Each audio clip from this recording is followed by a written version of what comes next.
অসমীয়া কথাছবিৰ ঐতিহ্যৰ বৰভেটি গঢ়োতা আমাৰ জাতীয় জীৱনৰ সাহিত্য সংস্কৃতি গীত নাটক শিল্পকলা আদি সকলো দিশতে এক ইতিহাস সৃষ্টি কৰা জ্যোতিপ্ৰসাদৰ জয়মতীৰ আজি গৌৰৱোজ্জ্বল ৯০ বৰ্ষত ভৰি দিলে। এই ঐতিহাসিক ক্ষণৰ বিৰল স্মৃতিৰাশি সুঁৱৰি আজি পৰিয়ালৰ ভাতৃ বিবেকানন্দ আগৰৱালাৰ সুযোগ্য পুত্ৰ চলচ্চিত্ৰ পৰিচালক গীতিকাৰ লেখক নটসূৰ্যৰ কিয় বোলছবিৰ নিৰ্মাণৰ পিছত সম্পাদনা শেষ কৰি হীৰেন চৌধুৰীৰ আন এক কাহিনীৰ বোলছবি নিৰ্মাণৰ পৰিকল্পনাত ব্যস্ত হৰিবিলাস মুভিজৰ পৰিচালন সঞ্চালক অপৰূপ আগৰৱালা হৰিবিলাস মুভিজৰ কাৰ্যগৃহত আনুষ্ঠানিকভাৱে জ্যোতিৰ জয়মতীৰ ৯০ বৰ্ষৰ উপলক্ষে এক বিশেষ অনুষ্ঠানৰ আয়োজন কৰি বিশাল প্ৰতিভাৰ অধিকাৰী ৰূপ কোঁৱৰৰ প্ৰতিচ্ছবিত ধূপদীপ আৰু মাল্য বৰণেৰে শ্ৰদ্ধাৰে সোঁৱৰণ কৰা হয়।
চৰিত্ৰটো এগৰাকী জাতীয় বীৰাংগনাৰ পতিৰ কাহিনীৰে আৰম্ভ কৰিছিল।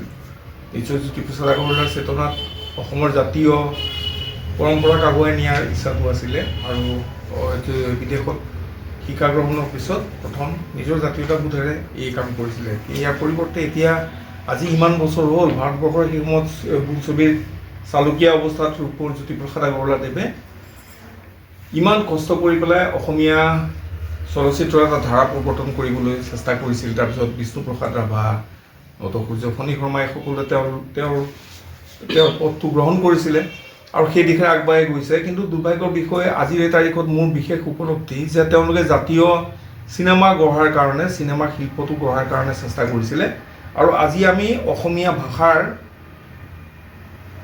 অনা অসমীয়া ছবি নিৰ্মাণৰ কাৰণে আগ্ৰহী হৈছোঁ যে সাউথ ইণ্ডিয়ান বা বলিউড মাৰ্কাৰ ছবি অসমত নিৰ্মাণ হয়। এতিয়া জ্যোতিপ্ৰসাদ আগৰৱালাৰ সেই আদৰ্শক যদি আমি মানি চলোঁ তেতিয়াহ'লে অসমীয়া ভাষাৰ ছবি হ'লে নহ'ব, অসমীয়া ছবি প্ৰকৃততে অসমৰ জনজীৱনক অসমৰ কলা সংস্কৃতি ঐতিহ্য পৰম্পৰা সভ্যতা সকলোকে প্ৰতিনিধিত্ব কৰিব পৰা ধৰণে অসমীয়া ছবি হ'ব লাগে। এইটো আজি দিৱসৰ মোৰ উপলব্ধি। ইমানখিনিকে কৈ মই জ্যোতিপ্ৰসাদ আগৰৱালাৰ স্মৃতিত আন্তৰিক শ্ৰদ্ধাঞ্জলি জ্ঞাপন কৰিছোঁ।